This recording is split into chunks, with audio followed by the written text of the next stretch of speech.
भाद्रपद का जो महीना है वो भागवत का उसमें बड़ा महत्व रहता है, उसमें भागवत जो है अपने घर में लानी चाहिए। ठीक है, और भाद्र पूर्णिमा तो स्पेशल, भाद्र पूर्णिमा जो है वो स्पेशल भागवतम के लिए है। उस दिन आपको अपने घर में, अगर नहीं है भागवतम तो आपको अपने घर में भागवतम लानी चाहिए। ठीक है, भागवतम जो है वो भगवान का शास्त्र अवतार है, शास्त्र रूप में। इसलिए शुरुआत में मैंने बताया था ना कि कौन सा स्कंद भगवान का चरण होता है। 12 स्कंद है ना भागवत में, तो पहला स्कंद भगवान के चरण है, फिर दूसरा स्कंद भगवान के घुटने पैर, ऐसे करते करते, और जो 10वां स्कंद है भगवान का मुख है।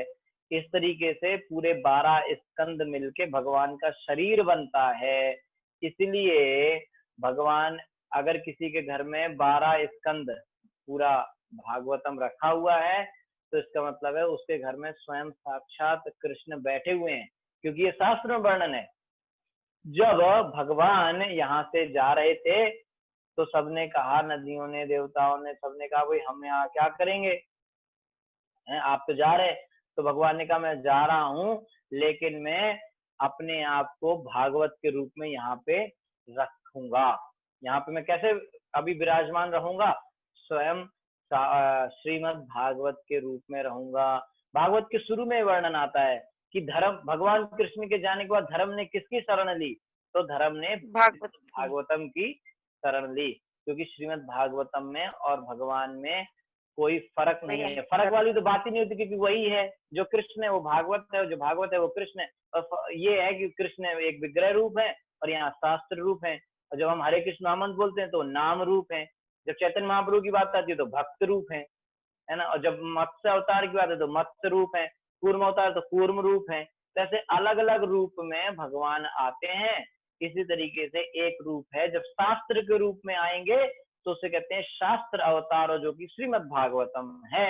जब नाम के रूप में आएंगे तो उसे कहते हैं नाम अवतार, यानी कि जो कि हरे कृष्ण महामंत्र है। और जब भक्त के रूप में आते हैं तो उसे कहते हैं भक्तावतार, यानी कि भगवान श्री चैतन्य महाप्रभु। और जब पानी, तो उसको जो है नदी के रूप में आए हैं, गंगा, है ना। तो इसे भगवान हमारे पर कल्याण करने के लिए अपनी दयालुता बस, अपनी अहेतु की कृपा बस हमको कई रूपों में आके वो हमारे ऊपर कृपा करते हैं। विग्रह रूप में आते हैं तो उनको विग्रह अवतार बोलते हैं, है ना। मंदिर में देखिए विग्रह है, तो फर्क कुछ नहीं है, पर अलग अलग रूप में, किसी को किसी में प्रेम है, किसी को किसी में प्रेम है। तो हर रूप की सेवा भी अलग तरीके से की जाती है। अब विग्रह है तो विग्रह की सेवा आरती करके हुईगी। नदी है तो उसमें स्नान करना चाहिए, गंगा में स्नान करते हैं, गंगा को अपने सिर पे धारण करना चाहिए। इस तरीके से हम भगवान की सेवा करते। महाप्रसाद में भी कोई फर्क नहीं है। जब भगवान प्रसाद के रूप में हमारे पास आते हैं तो उसे महाप्रसाद कहते हैं। अन्न ब्रह्म, वो अन्न ब्रह्म है, और जो नाम है वो शब्द ब्रह्म है, और जो भागवत है वो शास्त्र ब्रह्म है। ठीक है, तो अन्न ब्रह्म के रूप में आते हैं तो प्रसाद हमें मिलता है ना। तो उस प्रसाद को क्या, उस प्रसाद को आरती करेंगे, उसको प्रणाम करके उसको खाना है। तो वो तो उस रूप में जब अन्न ब्रह्म के रूप में भगवान आएंगे तो हम उनकी सेवा कैसे करेंगे, उस प्रसाद को पाकर करेंगे। ठीक है, जब भगवान नाम शब्द ब्रह्म नाम के रूप में आएंगे तो उनकी सेवा कैसे करेंगे, जपा करके, कीर्तन करके। ठीक है, तो जब भगवान हमारे पास भक्त रूप में आएंगे तो उनकी सेवा कैसे करेंगे, वो जो हमें सिखा रहे हैं उसको फॉलो करेंगे। और इसी तरीके से जब भगवान शास्त्र रूप में आएंगे तो उसकी सेवा कैसे करेंगे, शास्त्र को पढ़कर, शास्त्र का उच्चारण करके, शास्त्र को बोल के, शास्त्र को सुन के, ठीक ना। इसलिए पहले के जमाने में गुरुकुलों में लोग भागवतम का पाठ करते थे, घरों में बैठ के भागवतम का पाठ करते थे, है ना। आज भी कहीं कहीं भागवत पाठ कराया जाता है, लेकिन नित्य पाठ होना चाहिए, इसका घर में नित्य पाठ होना चाहिए भागवतम। इसीलिए इस उद्देश्य, भागवत में खुद में कहा है नित्यम भागवत सेव्या, रोज पढ़ो। इसी उद्देश्य से हमने इस प्रोग्राम को 2 साल पहले चालू किया था कि नित्यम भागवत सेव्या, रोज भगवान की भागवत के रूप में हम सेवा करें और दूसरों को भी मौका दें कि वो भी सुने और बताएं। ठीक है, इसीलिए भागवत को घर में होना कलयुग में तो बहुत जरूरी है, क्योंकि कलयुग में कली यानी कि अधर्म यानी कि कली जो व्यक्ति है वो कहाँ रहता है? कली क्या है? धर्म को मार रहा है, तोड़ रहा है। प्रथम स्कंद में आया कली धर्म को मार रहा है, ठीक है, तो उसको पूरा खत्म कर देना चाहता है धर्म को। तो कली कहाँ कहाँ रहता है मालूम है आपको? कली रहता है जहाँ पे जो है द्यूतम पानम स्त्रिया सूना, जहाँ पे कली का लक्षण क्या है? देखो किसी को पता करना है कि यहाँ कली है कि नहीं है, तो उसके लक्षण से पता चल जाएगा। क्या लक्षण है? मलेरिया है कि नहीं तो लक्षण, कोरोना है कि नहीं तो लक्षण, तो कली है कि नहीं है तो लक्षण क्या है? कली के 2 लक्षण है। क्या? एक तो कलय, उसका नाम ही है कलय, जहाँ पे कलय हो और जहाँ पे हिपोक्रेसी हो, ठीक है, वो 2 जगह जो है अगर हो रहा है, जहाँ पे झगड़ा होता है, लोग लड़ते झगड़ते रहते हैं, वहां पे पक्का कलयुग का वास है। कलयुग रहता है उस घर में जहाँ रोज लड़ाइयां हो रही हैं, उसका मतलब वहां कलयुग रह रहा है। अब कलयुग रहता कहाँ है? जहाँ कलयुग रहता है वहीं लड़ाइयां होती हैं। रहता कहाँ है? जहाँ पे 4 चीजें होती हैं। दूतम पानम स्त्रिया सूना, यानी कि जहाँ पर द्यूतम माने जुआ खेला जाता है, ठीक है ना, फिक्सिंग विक्सिंग सब करते हैं ना, तो शर्तें वर्तें लगाना। दूतम पानम, जहाँ पे नशा होता है, कई तरह का नशा जो अब तो हर घर में हो रहा है, हर घर में चाय कॉफी चल रही, तो हर घर में झगड़े भी होते हैं। तो जहाँ पे नशा होता है, ठीक है, और जितना नशा, जितने लेवल का नशा उतनी ज्यादा लड़ाई होती है वहाँ। जहाँ चाय होती है वहाँ छोटी छोटी चिक चिक होती है, जहाँ दारू चलती है वहाँ बड़ी बड़े डंडे चलते हैं, ठीक है जहाँ पे और बड़े बड़े शुगर, पता नहीं कौन सा होता है वो, ब्राउन शुगर और पीला शुगर, पता नहीं क्या क्या लोग खाते पीते रहते, वहां पे और झगड़े होते हैं, ठीक है। और स्त्रियां, जहाँ अवैध संबंध चल रहा है वहां पे झगड़े होंगे पक्का। आप निश्चित पता कर ले तो कॉमन सेंस है, जहाँ ये 4 चीजें होती हैं वहां झगड़ा पक्का है, तय है, ठीक है। जहाँ पे अवैध संबंध है वहां लड़ाई होती है, मर्डर हो जाते हैं, पता चला इसने उसको मरवा दिया, उसने उसको मरवा दिया, क्यों? बाद में पता चला अवैध संबंध थे, है ना। बड़े बड़े हत्याकांड हो चुके हैं, टीवी में रोज आता है। और लास्ट में सूना, जहाँ पे मांस खाया जाता है, मारा जाता है जानवरों को अननेसेसरी। तो ये 4 चीजें होती हैं, वहां पे रहता है कली, ठीक है। कलयुग का वहां पे प्रभाव रहता है, वहां पे लड़ाई। अब बचें कैसे? बचना है तो धर्म को लाओ, धर्म पालन करो। तो कलयुग चाहता है कि धर्म ना आ पाए, तो इसलिए धर्म की है 4 पैर, तो उनको काट रहा है। कैसे तोड़ता है? तो बहुत बड़ा साइंस है ये।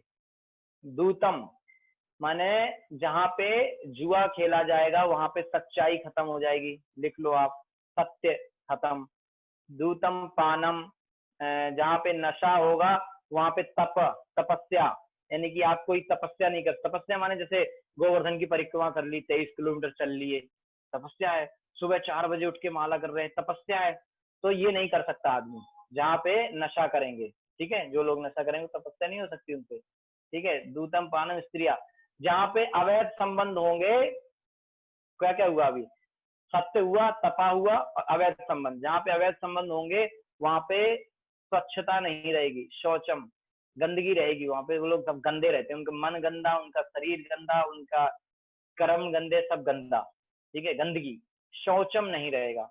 और लास्ट है किलिंग, हत्या जहाँ पे होंगी, मांस खाया जाएगा, अंडे का आमलेट खाया जाएगा वो सारी जगह में जो है दया, दया खत्म हो जाएगी। इसलिए थैंक यू, इसलिए जो है जब ये 4 चीजें जहां होंगी वहां पे 4 चीजें, दूतम पानम स्त्रिया सूना, ये 4 होंगी तो 4 चीजें नहीं होंगी। क्या नहीं होंगी? तपा, सत्य, शौच और दया, ये 4 चीजें खत्म हो जाएंगी। और यही 4 एक्चुअली में धर्म के पैर हैं। धर्म 4 इन्हीं खंभों पे खड़ा है। कलयुग में 3 खंबे तो कलयुग ने ऑलरेडी तोड़ दिए, 3 पैर तो धर्म के। अब जो थोड़ा बहुत बचा है वो सच्चाई है, सबसे थोड़ा बहुत बच गया है बस, बाकी 3 तो टूट गए। तो ये धर्म मरा कुटासा बेचारा, ठीक है। अब इसके 3 पैर तो टूट चुके हैं। धर्म एक्चुअली में एक बुल के रूप में है, बुल माने जो बैल, बैल के रूप में। तो उसके 3 पैर तोड़ दिए कलयुग ने, ठीक है। चौथा तोड़ने वाला था तो परीक्षित महाराज ने आके बचा लिया। समझ में आ रहा है? प्रथम स्कंद की कथा है ये। तो ये धर्म अब बेचारा बहुत परेशान है। तो धर्म ने किसकी शरण ली है इस समय? श्रीमद् भागवतम की। कलयुग में धर्म ने किसकी शरण ली है? श्रीमद् भागवतम की। तो श्रीमद् भागवतम ही धर्म को बचाएगी। इसलिए जिसके घर में श्रीमद् भागवतम है उसके यहाँ पे धर्म है। लेकिन अब इसका मतलब नहीं कि बस घर में भागवतम है वो रखी है उस पर धूल चढ़ गई है ना। बोले वो हमारे एक प्रभु जी बताते हैं कि वो गए एक बार कहाँ अमेरिका में, तो उन्होंने कहा प्रभु जी आप कथा पता कर दो, आज कोई कथा आप आओ हमारे घर में कथा करो। तो उन्होंने कहा ठीक है कथा कर देंगे। तो गए कथा करने, तो बोले कि अच्छा 6th कैंटो 6वां स्कंद का किताब लाइए, आपके घर में भागवतम है? बोले हाँ है। तो गए उस दिन उन्होंने मांगा 6वां स्कंद का किताब, तो वो लोगों ने ऊपर से पूरा बॉक्स निकाला, उसका सील अभी काट रहे हैं। तो ये बोले अभी अभी मंगवाया क्या? बोले नहीं 15 साल हो गए भागवतम खरीदे। बोले अच्छा सील अभी तोड़ रहे? बोले अब तो आपने मांगी है, अभी तक तो किसी ने मांगी नहीं थी। ठीक है, तो भागवतम लाने का ये मतलब नहीं कि उसको रखी है उस पर सील ही नहीं इसका तोड़ा है, अभी अभी सब रैपर निकाला जा रहा है। तो भागवतम को रोज अपने घर में होए उसको आप सम्मान करें, प्रणाम करें और उसको पढ़ें।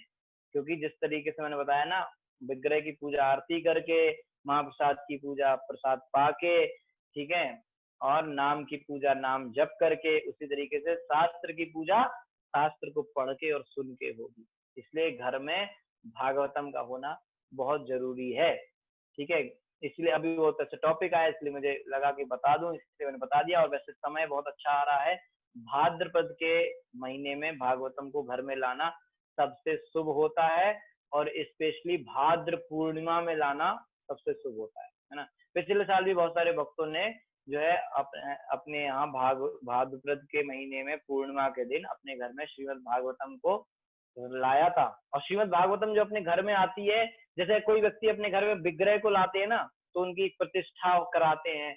तो प्रतिष्ठा के दिन सबको बुला के और आरती हो, सब प्रतिष्ठा करते, महोत्सव होता है नहीं होता है विधियां, जैसे भागवत की प्रतिष्ठा भी घर में होती है। जब भागवत आ जाती है तो उसकी प्रतिष्ठा कराई जाती है, तो प्रतिष्ठा भी होती है। ठीक है, तो इस तरीके से भागवत को ये किताब नहीं समझना चाहिए कि वो किताब है, भागवत स्वयं भगवान है, ऐसे मान के चलना चाहिए। अपने घर में उनको रखना चाहिए, सम्मान से उनको पढ़ना चाहिए श्रीमद् भागवतम को।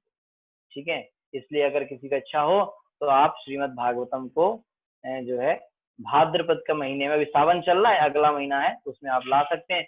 लेकिन एक बार किसी भक्त ने तो मेरे से पूछा था कि हम एक एक किताब करके खरीदेंगे क्या, क्योंकि पूरे भागवत तो 18 किताबें हैं, 12 स्कंद 18 किताब में आते हैं। ठीक है, तो उन्होंने कहा एक एक खरीदे, एक एक करके कैसे खरीदोगे आप? भागवतम तो पूरा भगवान का पूरा शरीर है ना, पैर पहले ले आए पेट अगले महीने लाओगे क्या? ऐसा थोड़ी होता है।